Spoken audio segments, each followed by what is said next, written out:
Any plans for the weekend, boss? You know what? I've been banned from the office. The company I run, where we run from. I'm not allowed there because it's being set up as we speak right now. Yeah, Sunday, 1 p.m. Tune in. It's gonna be a ball. I've just.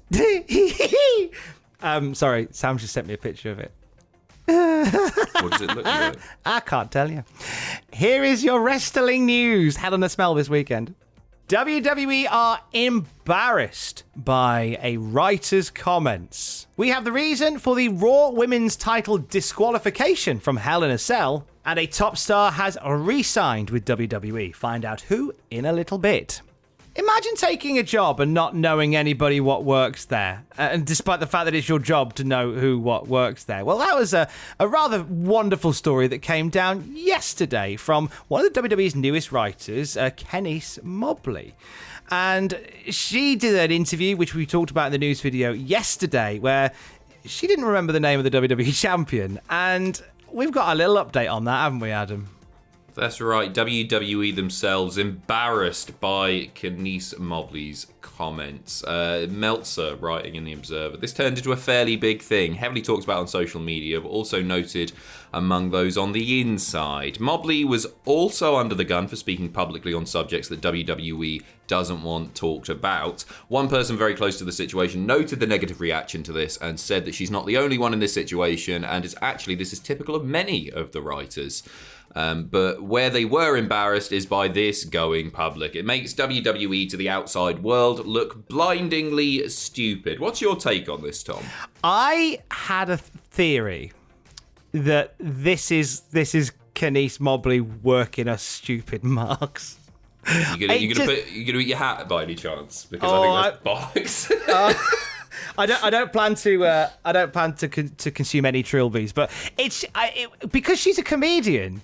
And there's part of me that went, is this just a bit that she's doing for herself? And then obviously it's backfired because the company have gone, don't slag off what we do. Like, don't expose what we do. I can't help but feel that this is a bit that wasn't really thought through. Like she thought, really? I know, I can't help get that out of my head. The idea that she knows that that we take this all quite seriously as serious wrestling fans, and to go into an interview and say, I'm writing for the company now. I've got the job that wrestling fans dream of. Who's the champ? Bobby Lashley. Nothing or nothing. I kind of feel like it's something that I might do as a bit myself. Sure, but if that was the case, I think she would have leaned into it. I actually looked at her Twitter account, and the one recent like regarding this whole situation was something about her being like, oh, I wish people would leave Kenice Mobley alone. She's a really nice person and everything. So I think it's gotten to her. Maybe it did start out as a bit. I got a hunch that it wasn't. I think if she did do that as well, she would have gone, what's his name? Bobby Lashley. I think she would have gone a bit more into it. I don't know. Maybe. I feel a little bit sorry for her because, she's taken this job, which must be a dream job. She's writing for a big TV show. Even if she's not a wrestling fan, cool to have WWE on your CV. She's there to do the comedy parts. Yes, she should know the name of the WWE champion and ideally all of the wrestlers on the WWE roster. But she's been really torn apart online for this. It's like she's just making a bit of cash, isn't she? It does expose a big problem in the business. I'm not taking that away from it. But she's been really hounded online. It's surely the fault and the blame falls at WWE rather than Kenice. Exactly. She got given the job. Like it's not like she's pretending she's got that. She was hired by the company to do the job, and if she's not a wrestling fan as well, that plays into it. They didn't want wrestling fans doing this. They wanted comedy writers, people with experience writing for TV, writing for film, and she's got that. She's amazingly accomplished. She's done loads of stuff, and it's just she doesn't know the product yet. And you know what? It's if it wasn't a bit, it's exposed what WWE has as writers. And I think that the blame shouldn't really fall at her feet. It should really fall at the feet of WWE, who are so adamant that they don't want to run a wrestling company, the world's biggest wrestling company, that they end up hiring people that don't consume wrestling. And I think that's going to be a problem. Like if you hire in any business, like, if I went and became the chairman of Blythe Spartans, like I'd be out of my depth because I don't follow the football. as religiously as somebody who could become the chairman of Blythe Spartans. I wish I'm not. Don't dunk on her. Like things happen. Oh, I don't know. She should know the name, but also she's being really torn apart online. Be nice. Exactly. Be nice. Look, if we're gonna aim any attacks, it should be at the booking of the company. Let's talk about Hell in a Cell 2020. No, not him. Look, you saw where that got you, Hell in a Cell boy. Now let's look at Hell in a Cell from this past week or so. Last week? Was it last week? Only a little bit. We'll have a little glancing look from Bird's Eye View. Right. The final Thunderdome pay-per-view, though. Yes, that's an exciting part of it. All in the bin. All those monitors going in the bin this week. One thing that's not exciting, or wasn't exciting at least, was the end to the Raw Women's title match, Rhea Ripley versus Charlotte Flair, ending in a bit of a gash DQ. They were having a really decent match, and then Ripley hit Flair with the top of the announcers table, despite the fact that people get slammed into it all the time, and we've seen that happen before with it doesn't matter. And a DQ was called. We got the reason for this finish. The idea was to turn Ripley heel. She was healing it up massively and build a rematch, although not turn Flair babyface. So the reason for it was to turn Ripley heel, get the rematch, but I mean, Flair is basically a heel. People call her a tweener. She's in a league of her own, isn't she, Charlotte Flair? That's the weird thing about Flair's character, is just like her whole thing is being the best, having loads and loads of title runs, and that's about it. And I can't work out what she is, to be honest. I think she's like a Ric Flair, but without the decades behind her that a Ric Flair has. Like, she has got like a lot of history in a short amount of time, but it's kind of playing that Ric Flair character, whereas. And that's why I don't think people are latching onto it, because it's clear they're trying to do a Ric Flair thing, but we're not quite biting on it. Yeah. And that's. I enjoy the matches, I really do, but I don't know what the thinking is here, because you're essentially setting up a heel versus heel match is a very difficult thing to invest in, and they've got that problem already. Like especially with Charlotte, people are struggling to invest in her. Rhea, now she's heel, I guess fewer people may invest in her. I don't know I don't really get this.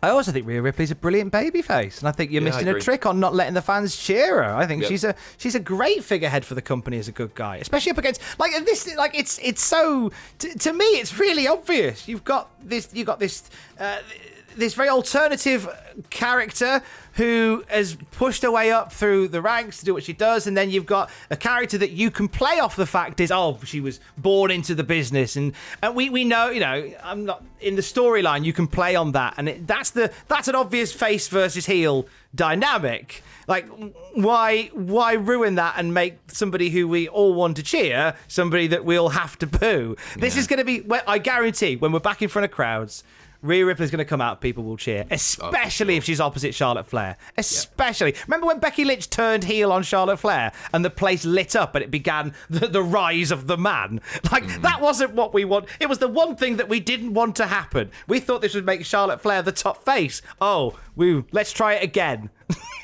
Timing's very odd on this, just as live crowds are returning. They must know that. I don't get it. We'll see how it pans out. We're sending our best wishes to Montez Ford. He's undergoing surgery. So what's happened? So obviously, it looked like he was written off on SmackDown on the 11th of June. But the reason for it, he was getting ready for surgery. Though it's a legitimate surgery, it's voluntary. And it's not related to an injury or anything like that, and that's all we know. It's not something that's going to keep him out for any significant amount of time or anything like that, but we don't know, and it's unrelated to wrestling as far as the report here goes, so we send him our best. Montez Ford is a beast. Honestly, there's a guy that if he gets a singles... Yes! It really is. He's got all the charisma in the world. Incredible. Talking of champions, the NXT World Heavyweight Champion, Karrion Kross, and the North American Champion, Bronson Reed, were on main event this week in a weird turn of events. Karrion Kross getting a very understated entrance, and top marks to Justin Henry from Off of America, the head pen from Cultaholic in the States, who, when we were asked, why didn't he get his full entrance? He said, well, you wouldn't wear a suit to McDonald's. I think it's a fair point. That's a good shout, actually, from Justin Henry. But you don't really want to see the main roster debut, even though it's main event, a show that nobody watches, that's just there to make WWE a bit of extra cash. I guess that's his main roster debut. And you don't want that debut to happen there. When he arrives on Raw or SmackDown, that's when it should happen. Otherwise, I think to me it does feel a bit of a waste. People are up in arms about it. It just seems funny how like anyway. WWE like desperately want to control like their own territory system, but they don't bring those. They almost seem reluctant to bring those characters they've cultivated that they own onto the bigger platforms, and you kind of get this sort of they kind of have to start again from the ground up. There's such a divide, isn't there? There really is. It's a weird one, but according to Dave in the Observer, both are now on the list, Bronson Reed and Karrion Kross, their Cross, for being brought up perhaps in the draft. They wanted everyone to see what they bring to the table from a live perspective and then start coming up with ideas on how to debut them proper. Kross and Reed on the main roster, possibly after SummerSlam. Yeah, they're going to ruin them both. It sucks, doesn't it, that that's the default. I think Bronson will have a nice little run. I'm not sure Karrion Kross will. Although, maybe it's a good thing that they want them up so quick. But especially Karrion Kross, who's been there for no time at all. Maybe they do have something big planned for him. I can't get excited about these anymore. And that's a horror. Should be something that we sit here and we celebrate. It's like, oh man, they're going to be on a grander stage. It's going to be awesome. In front of bigger crowds and everything. Just think of the moments, the matches, and now they've done it too many times. Burned again and again and again. I just can't get excited about it. Good luck to them, but I think they're going to need it, and that sucks. We can get excited about the return of a top star, though. This is our final story of the day. Becky Lynch has re-signed. That's right. I mean, this follows reports that she has been backstage. She's backstage at Hell in a Cell. She's been training at the Performance Center. She's basically good to go. And Meltzer now saying that she has indeed re-signed. She signed a new deal with WWE. So it feels like everything is in place for her to be there. Certainly by SummerSlam, you would have to think, wouldn't you? I could possibly now see a circumstance where Becky Lynch maybe doesn't wrestle at SummerSlam, but certainly comes out and gives somebody a shoe-in and leaves and sets I think they've got her. They want to advertise her. I think she'll be. I think she'll be in a match. I reckon she'll be. Wow. So I reckon so. Oh, we'll see. We'll see. I'm not going to eat my hat or anything. Yeah, no, you've got enough on your plate this weekend, haven't you? I'll be eating horse manure. Will you? I don't know. Actually, let me check the list. Oh, okay. Hell in a Smell 4. YouTube.com/cultaholic.live. What? Yeah, there's a list. Yeah, you can set a reminder very shortly. if you're a cretin like Tom and Sam and Owen and Jack and Ross and Matthew and Andrew and Jen, all of the writers, all of the editors, the health and safety team. Any more? My mum. I can't say that. Why have I done that? Should we go? What has this been? I like your dog. Thank you very much. He's a good boy. He's the only good boy here. Stay safe. Love you. Bye.